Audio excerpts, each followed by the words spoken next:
Hello guys and welcome back to the Toffee Blues, your source for all things Everton. Once again I'm Greg and this is the starting 11 show. We've got QPR coming up Tuesday night in the Cup, and this has been a hard one to do because with Cup games it's always a bit more speculative, and we now don't get the press conferences beforehand, which means that all of the injury news I'm going to give you now, don't take it as gospel. I've cobbled it together from sort of previous press conferences, a bit of the rumour mill, and anything that Benitez has fed out to the press here or there. From what I can see, Pickford, Richarlison, Calvert-Lewin and Coleman are all in the same band of 2 to 3 weeks minimum, which is an absolute disaster for us because we've always said with this squad, where it is as we started the season, we're a couple of injuries away from capitulation.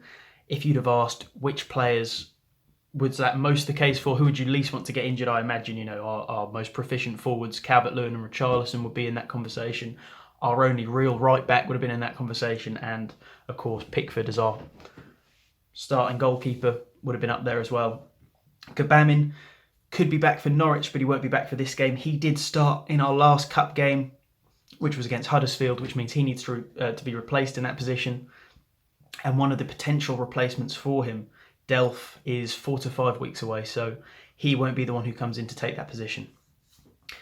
Looking at the team we did put out against Huddersfield, which is what I did when I first sat down to try and put this team together, my main thought was that it's actually quite weak. In terms of the squad that we have behind our main squad, there was a lack of youth players who were really getting pushed that excited me. There was a lack of reserve players or substitute players who came on that made me go, okay, it would be nice to see them get an opportunity. And the worst thing is, ever since that game, we've actually weakened that squad. Moise Kean, who started up top, not everyone's cup of tea, but for some, we're excited to see him play in case he did stay and kick on. He's gone. And Nkunku, left back, everyone very excited about him last season. He's out on loan, so we won't see him develop in games like this. And they're players we've got to replace going into this game and go even further into our reserves or into our youth setup. So I'm going to go with the same shape, which was a back three, wing backs, 2 in the midfield and then a front three. I've got a team in front of me that I'm going to go through here. I don't love it. I doubt you'll love it. But your task afterwards is to tell me how you would line up if you think we need more senior players than what I've got in here, if you think what I've got here is enough to get past QPR, and what you think Benitez will do. So in goal, I go Begovic. I'd be surprised if we went any further into our reserves than that. He's perfectly capable of playing back-to-back games. I know it's a quick turnaround after Villa, and then we've got Norwich coming up, but he's only a goalkeeper. I think we'll see Kenny at right wing back. I know it's not ideal, but obviously Coleman's out. He's probably the best suited player to play that position. He's not been playing there in the league, but he did come on and he did start against Huddersfield in that position, so I think he will maintain. In the same vein, we played 3 centre-backs. I think they will all stay the same. We played Mason Holgate, who hasn't been getting a look in as much in the league in the last couple of games. Michael Keane, who tends to get the nod in these games. Seniority and rank, even though he's been playing a lot of minutes. He's not been playing great, and we might rest him for a Mina or a Godfrey, depending on if he's completely fit with the turnaround that we've had. And then Branthwaite also played, one of the actual players who's in here that I am excited to see play. I'm always excited to see develop because he's young and exciting, and we brought him in. And if Benitez has has kept him in the squad because he sees opportunities for him to play, he said, I'm not going to put him out on loan because he's impressed me. This is the kind of game he has to be playing and proving that, and Benitez has to be looking at that and that development. Left wing back, no Nkunku, no Small. Kind of has to be Luca Dean, doesn't it? I know if he played and got injured, Benitez would have pitchforks at his door saying, why would you risk him? We've now got no wing backs, but the fact that we do have no wing backs means he kind of has to play. It's a self-perpetuating prophecy in that part of the pitch now, and on the other side, it's a bit of a disaster. I think he has to play. At least he provides some creativity, some seniority, and I think a less experienced player will play in front of him on that left side. So it might be crucial he does play. I would have loved to have seen it be Nkunku because, I never really agreed with loaning him out anyway.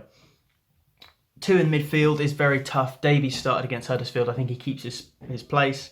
It's a question of who partners him. Could be Alan. It was, of course, Gbamin against Huddersfield, so it's more like for like if it's like that. But with what I was saying about Luca Dean, what if we risk him and he gets injured? Of course, it's going to be physical. It's a cup game like this. QPR won't pull punches. I don't want to see Alan get injured. So then we look at who else our options are. Decore, I don't think so. Is it going to be Andre Gomez and Tom Davies? We've had some awful midfields in our time. In the last 5 years, we've seen combinations like Sigurdsson and Schneiderlin playing a flat two. We've seen Delph and Davies. We've seen Besic and Davies in cup games. So we have seen some ragtag midfield partnerships, and this is up there, Davies and Gomez. We, of course, saw it before a couple of seasons ago under Marco Silva as a fairly regular partnership when we had injuries, but I think it's got to fly. I think Davies will hold like Alan, and Gomez will have more of a role like Decore's played this season. I hope it's enough. Please let me know what you would play in that midfield, because that is a sort of vapid area when I'm trying to put this together. It's a complete disaster zone. I don't necessarily think this is our best option, but I think it's our most realistic compared to, or looking at the turnaround we've had and the players who need a rest going into the Norwich game. On the right, I think we could see Iwobi, and on the left, as I was saying about Branthwaite, the other person who's, I would say, sort of at the door, knocking next in line to get their opportunity is Anthony Gordon.